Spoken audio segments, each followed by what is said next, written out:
ஒரே இடத்துல million fishes பார்த்துருக்கீங்களா? ஹாய் ஃப்ரெண்ட்ஸ், இதுதான் எங்கள் மீன் குட்டை. ஒரே கல்ப்பில் 100 மீன் மாட்டியிருக்கோம். இந்த மாதிரி கெண்டை குஞ்சுகள் நிறையா பொரிச்சிருக்கு. நீங்களே பாருங்க.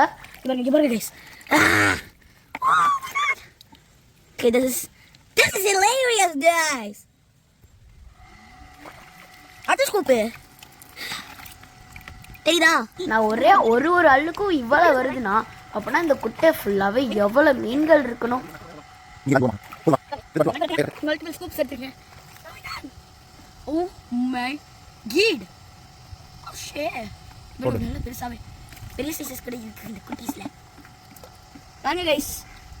இருக்கு மீன் எப்படி நம்ம க்ளீன் பண்ண போறோம்? இந்த 1000 மீன் இருக்குல்ல, அதை க்ளீன் பண்ண ஸ்டேஜ். அதாவது இதுக்குள்ள எப்படியா இருந்தாலும் இந்த மண்ணு சேரல, மண்ணு சாப்பிட்டுக்கிறதுனால அது உடம்புல எல்லாம் கொஞ்சம் டஸ்ட் பார்ட்டிகல்ஸ் இருக்கும். ஸோ அதை சாப்பிடும்போது நம்மளுக்கு மண்ணு வாயில போடும். அது இல்லாம இருக்கிறதுக்கு நம்ம என்ன பண்ண போறோம்னா, பால் இருக்குல்ல, அதை இதுல ஊத்திட்டோம்னா ஃபுல்லா தண்ணி குறைச்சிட்டு மீனை மட்டும் விட்டு பால் போட்டோம்னா அது என்ன பண்ணும், வாய்க்குள்ள இழுத்துக்கிட்டு அது எப்போதும் வாய் ஃபுட்டை வாயில தானே வச்சிருக்கோம். ஸோ அதை இழுத்துட்டு அப்படின்னு தகட்டிட்டு தேவையில்லாத துப்பிடும். ஸோ அந்த மாதிரி கக்கி அதில் இருக்க வேஸ்ட்லாம் வெளியே வந்துடும். அப்படியே அதை அப்படியே வச்சிரும்.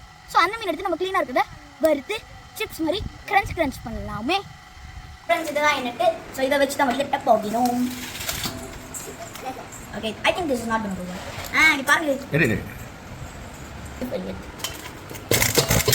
அடுத்து டக் செத்துரு எல்லாம் இது உயிரோட இருக்கணும்.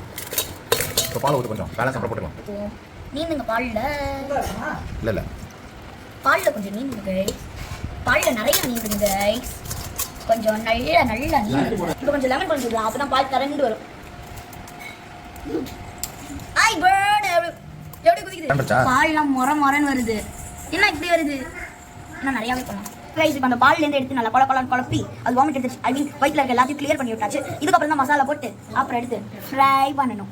பாருங்க, இன்னும் கொஞ்சம் மஞ்சள் தூள்ஸ், கொஞ்சம் சால்ட் போட்டுக்கலாம். ஸோ ஃப்ரெண்ட்ஸ், இப்போ எல்லாத்துலேயும் மசாலா தடவையாச்சு. இப்போ ஒரு 5 minutes மட்டும் இதை ஊற வச்சுட்டு அப்புறம் பொரிக்க ஸ்டார்ட் பண்ணலாம்.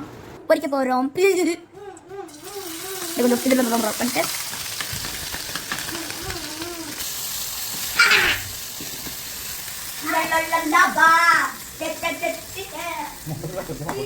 ஃபைனலி எல்லா மீனையும் எடுத்து மசாலாவில் போட்டு ட்ரிப் பண்ணதுக்கு அப்புறம் அப்படியே பொரிச்சு ஒரு தட்டில் வச்சிருக்காரு. இவ்வளவு சின்ன மீன்களெல்லாம் பொரிச்சு சாப்பிட்றது இதுதான் என் ஃபர்ஸ்ட் டைம். எனக்கு ரொம்ப பிடிச்சிருந்துச்சு. கிரன்ச்சியாகவும் சூப்பராக வந்துச்சு. நானே எல்லாத்தையும் போர் அடிக்கிறப்ப ஸ்நாக்ஸ் மாதிரி வச்சு சாப்பிட்டுக்கிட்டு இருந்தேன். இந்த வீடியோ உங்களுக்கு பிடிச்சிருந்துச்சுன்னா லைக் பண்ணுங்க, அப்புறம் சப்ஸ்கிரைப் பண்ணுங்க. தேங்க்யூ.